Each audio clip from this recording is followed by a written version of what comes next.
Despite being able to relate to Gollum as a Sun-averse hermit hoarding shiny treasures, I was skeptical of this much-delayed game leading up to the release based on what we'd seen.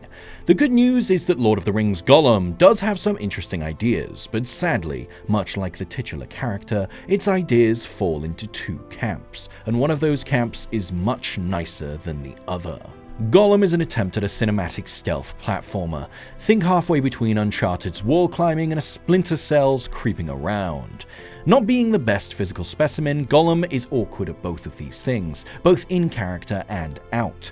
Despite frequent deaths, the path is usually clear and checkpoints are generous. Somehow, though, the stealth feels even more linear than the platforming. It's an instant game over if Gollum gets grabbed, and there's little margin for error.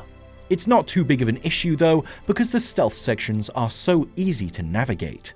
Both halves of this game's action side are sadly undercooked, but thankfully the narrative half carries the game for me. It feels not unlike 2021's Guardians of the Galaxy, in its feeling like a very high quality, yet mostly inconsequential fanfic, but also in its walk and talk formula, punctuated by action and set against some beautiful backdrops, including a cruel and grim vision of Mordor that stands opposed to the somewhat goofy Shadow of War with its sexy Shelob. However, characters are often stiffly animated, but the script held my attention through it well enough, even if the two halves of the story split down the middle don't gel all that well. While wonky as a platformer or as a stealth game, I'm happy to find such strong story told here. Distinct from Jackson and Bakshi's visions of Middle-earth, much like its boggle-eyed protagonist, one half is pragmatic and prickly and sometimes cruel.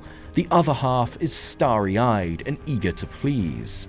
The gestalt is, thankfully, more than just the sum of its parts. Hold on though, there's more. Whilst I did encounter a great many glitches in this undeniably janky game, most were related to dropped inputs and Gollum refusing to grab ledges, but apparently I was very lucky. Everyone I've spoken to about the game has had much nastier issues, forcing them to go back to earlier saves or worse, so your mileage may vary.